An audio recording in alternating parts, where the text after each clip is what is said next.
नमस्कार साथियों। आज मैं आपको बताने वाला हूँ board of secondary education Rajasthan Ajmer का रिवाइज सिलेबस जो कि 2022 के एग्ज़ाम के लिए हैं। कक्षा 12 के लिए इंग्लिश कंपलसरी या फिर कोर का। देखिए, आप सब जानते हैं कि आपका जो पेपर होने वाला है वो एक होने वाला है। टाइम आपको मिलने वाला है 3 घंटे और 15 मिनट का। और जो पेपर होगा वो 80 नंबर का होगा, जिसमें से सेशनल जो मार्क्स होते हैं 17 अंक वो 20 जाएंगे। कुल मिला के आपका जो पेपर होगा वो हो जाएगा 100 नंबर का। देखिए, कक्षा 12 के अंदर जो आपका सिलेबस है वो कुछ इस तरह से 4 सेक्शन में है। जो पहला सेक्शन है वो रीडिंग का है। रीडिंग आपको बता दूँ 15 नंबर का आएगा साथियों। फिर दूसरा सेक्शन है वो राइटिंग का है। पिछले 15 साल से देखिए केवल राइटिंग का सेक्शन ही आ रहा था और ग्रामर का सेक्शन यहाँ से गायब था, लेकिन इस बार अपने नया जो है ग्रामर का सेक्शन भी जुड़ गया है 12th इंग्लिश कंपलसरी में। फिर टेक्स्ट बुक के अंदर फ्लेमिंगो और विस्टास है। फ्लेमिंगो आपके 28 नंबर की होगी, जिसमें पोइट्री भी शामिल है। उसके बाद है विस्टास जो कि 14 नंबर का है।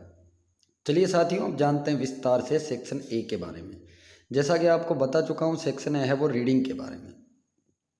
रीडिंग में 2 अनसीन पैसेज आएंगे जो लगभग 700 से 900 शब्द के आएंगे। और इन पैसेज के अंदर क्वेश्चन कुछ इस तरह से होंगे। देखिए, शॉर्ट टाइप जो आंसर है वो लिखने होंगे आपको। 6 मार्क्स का है वो, अर्थात 6 नंबर आएंगे। और 6 नंबर इस तरह से हैं कि 6 क्वेश्चन होंगे एक एक नंबर के, तो 6 गुणा 1 बराबर 6।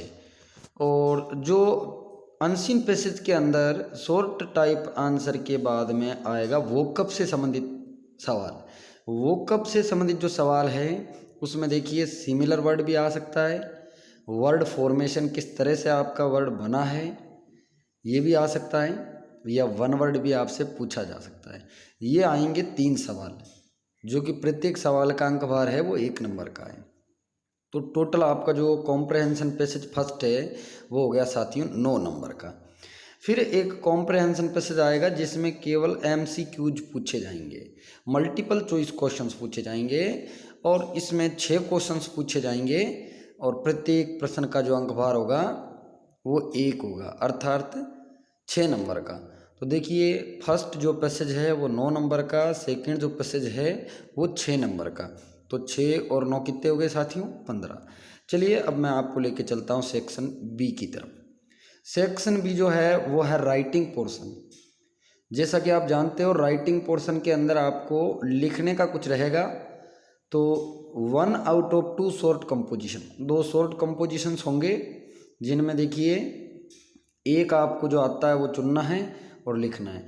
जिस कंपोजिशंस के अंदर आपको सवाल पूछे जा सकता है एडवर्टाइजमेंट से, नोटिस से, आर्ग्यूमेंट से, और जो इन्विटेशंस है उनको डिक्लाइन करना या एक्सेप्ट करना, इनसे संबंधित आपसे सवाल पूछे जाएंगे, जो कि 80 शब्दों में आपको जवाब देना है।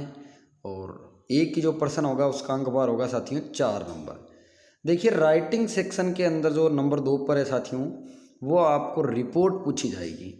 तो रिपोर्ट करना आपको कुछ वर्बल इनपुट के आधार पर, या फिर ट्रांसलेशन करना है पैसेज का हिंदी भाषा के अंदर। और ये जो ट्रांसलेट करना या फिर रिपोर्ट जो लिखना वाला है वो 100 शब्द का आएगा। देखिए, ये अथवा के अंदर आएगा, और में आएगा। रिपोर्ट या फिर ट्रांसलेशन में से आपको कोई एक प्रश्न करना है जो आपको सरल लगे, और 100 शब्द इसकी सीमा रहेगी साथियों। और इसका अंक भार हो जाएगा आपके 5 नंबर। अब देखिए, राइटिंग के अंदर जो थर्ड पोर्शन है वो आएगा लेटर से संबंधित। 2 लेटर आपसे पूछे जाएंगे और 2 लेटर में से आपको एक का जवाब देना है। और 2 लेटर जो है वो कहाँ से आ सकते हैं? देखो, बिजनेस या ऑफिशियल लेटर से आ सकते हैं, या जो एडिटर को लेटर लिखते हैं। देखिए, संपादक जो होता है ना अखबार का, न्यूज़पेपर छापने के लिए जो चीफ इन एडिटर होता है उसको लिखने के लिए भी एक पत्र आपसे पूछा जा सकता है। और जो अगला है वो application for job including CV। CV बोले तो करिकुलम विटाए, जिसमें रिज्यूम भी कहा जा सकता है, जिसे बायोडाटा भी कहा जा सकता है। तो देखिए, application for job, letter to editor, business letter और ऑफिशियल लेटर, इनमें से कोई भी दो आपसे पूछे जा सकते हैं, जिनमें से आपको एक का जवाब देना है साथियों, और ये आएगा आपके नंबर 6 का। चलिए अब मैं आपको सेक्शन बी के अंदर ही जो दूसरा पार्ट है ग्रामर का, उसकी बात करता हूँ। ग्रामर के अंदर सबसे पहले आएगा क्लोज। क्लोज देखिए, उपवाक्य जिनको जोड़ने का काम रहेगा और आपको पहचानना होगा, अथवा जोड़ने के लिए भी दिया जा सकता है question. Noun close, adverb close and relative close. फिर ग्रामर का जो दूसरा पोर्शन है वो है सिंथेसिस। सिंथेसिस साथियों मैं बता देता हूँ, सिंथेसिस का मतलब भी यही है कि दो जो वाक्य होंगे अलग अलग तरह के, उनको आपको जोड़ने का रहेगा, और ये भी 2 नंबर का होगा, ठीक क्लोज की तरह। फिर आएगा फ्रेजल वर्ब। फ्रेजल वर्ब के अंदर आपको देखो इम्पोर्टेंट जो फ्रेजल वर्ब्स है वो 7 जो भी है वो दे रखी है साथियों। ब्रीक है, ब्रिंग है, केरी है, कम है, गेट है, पुट है, टर्न है। फ्रेजल वर्ब तो आप जानते होंगे, जैसे ब्रीक के आगे इनटू लगा दिया, ब्रीक के आगे इन लगा दिया, ब्रीक के आगे अप लगा दिया, तो उसका जो मीनिंग है वो चेंज हो जाता है। फ्रेजल वर्ब जो है वो 2 नंबर का पूछा जाएगा साथियों। फिर ग्रामर का जो चौथा नंबर पार्ट है वो है प्रीपोजिशंस। प्रीपोजिशंस के अंदर आपको मोशन के प्रीपोजिशन पूछे जाएंगे, गति वाले, इन, इनटू वाले, अपॉन वाले। फिर टाइम से रिलेटेड पूछे जाएंगे, फिर स्पेस से रिलेटेड पूछे जा सकते हैं। फिर मेंटल एटीट्यूड। मेंटल एटीट्यूड के अंदर क्या जो फिक्स्ड प्रीपोजिशन होते हैं ना, कि किसी वर्ब के साथ में ये ही प्रीपोजिशन आता है करके, वो वाले तो आपको अच्छे से याद कर लेना है। ये भी आपके 2 नंबर का आएगा। चलिए दोस्तों, अब चलते हैं अपन सेक्शन सी की तरफ। सेक्शन सी के अंदर अपन पहली पुस्तक लेते हैं फ्लेमिंगो, जिसके अंदर प्रोज। प्रोज में देखिए एक एक्सट्रैक्ट आएगा।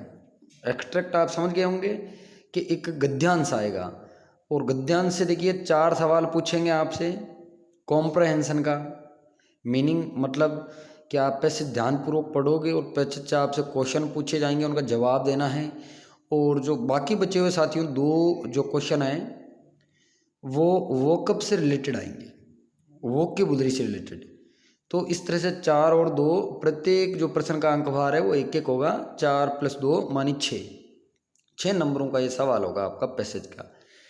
फिर देखिए फ्लेमिंगो के अंदर ही प्रोज में 2 लंबे आंसर वाले क्वेश्चंस आपसे पूछे जाएंगे, जिनका आंसर आपको 80 शब्द के अंदर देना है, और इनमें से एक आपको चुनना है जो अच्छे से आता है। 1 आउट ऑफ 2, इट मीन्स 2 में से 1, और ये 4 नंबर का आएगा आपके। फिर मित्रों, फ्लेमिंगो के प्रोज सेक्शन में जो तीसरा भाग है वो है शॉर्ट आंसर टाइप क्वेश्चंस। अब शॉर्ट टाइप जो क्वेश्चन है उनकी जो शब्द सीमा रहेगी वो रहेगी 20 से 25 शब्द। तो 20 से 25 शब्द जो शब्द सीमा रहेगी, और 2 पूछे जाएंगे और दोनों ही आपको जवाब देने होंगे, दोनों के 2 + 2 इट मीन्स 4। चलिए अब चलते हैं फ्लेमिंगो की पोइट्री की तरफ। देखिए पोइट्री में सबसे पहले 2 आपको एक्सट्रैक्ट मिलेंगे, पोइट्री से मतलब स्टेंजाज मिलेंगे। अब स्टेंजाज में से आपको एक चुनना है, और चुनने के बाद में उसका रेफरेंस टू कॉन्टेक्स्ट करना है और एक्सप्लेन करना है। जैसा कि आपको पता है कक्षा 12 में पिछले 15 साल से मित्रों किसी भी प्रकार का एक्सप्लेनेशन नहीं पूछा गया था, केवल कॉम्प्रहेंशन पूछा गया था। लेकिन इस बार थोड़ा सा पैटर्न चेंज है, और चेंज पैटर्न में आपको बिल्कुल रेफरेंस भी लिखना पड़ेगा, कॉन्टेक्स्ट भी लिखना पड़ेगा, एक्सप्लेनेशन भी लिखना पड़ेगा, और क्रिटिकल नोट्स भी लिखने होंगे। और ये आएगा आपके क्वेश्चन 6 नंबर का। फिर देखिए पोइट्री में आपको 2 लॉन्ग टाइप आंसर मिलेंगे, जिनमें से आपको एक चुनना है और 80 शब्द के अंदर उसका जवाब देना है। एक जो होगा वो 4 नंबर का होगा। फिर 2 शॉर्ट टाइप क्वेश्चन आंसर पूछेंगे, और शॉर्ट टाइप के अंदर जो वर्ड लिमिट है वो 20 से 25 है, और 2 + 2 मीनिंग 4। तो 4 नंबर के ये 2 क्वेश्चन आ गए, 4 नंबर का एक बड़ा क्वेश्चन आ गया, और 6 नंबर का साथियों एक्सट्रैक्ट का reference to context and explanation आ गया। तो इस तरह से आपकी होगी पोइट्री 14 नंबर की। अब चलिए मैं आपको लेके चलता हूँ दूसरी पुस्तक विस्टास की तरफ। विस्टास के अंदर भी 3 तरह के क्वेश्चन पूछे जाएंगे। एक जो पूछा जाएगा लॉन्ग क्वेश्चन पूछा जाएगा, जिसमें 80 शब्द में आपको जवाब देना रहेगा। जो 2 बड़े प्रश्न आएंगे, 2 में से आपको एक चुनना है, 1 आउट ऑफ 2, और उसको 80 शब्द के अंदर आपको लिखना रहेगा। और ये कैरेक्टर से संबंध भी आ सकता है या फिर जो स्टोरी का थीम है उस पर आधारित भी हो सकता है या कॉम्प्रहेंशन पे भी आधारित हो सकता है।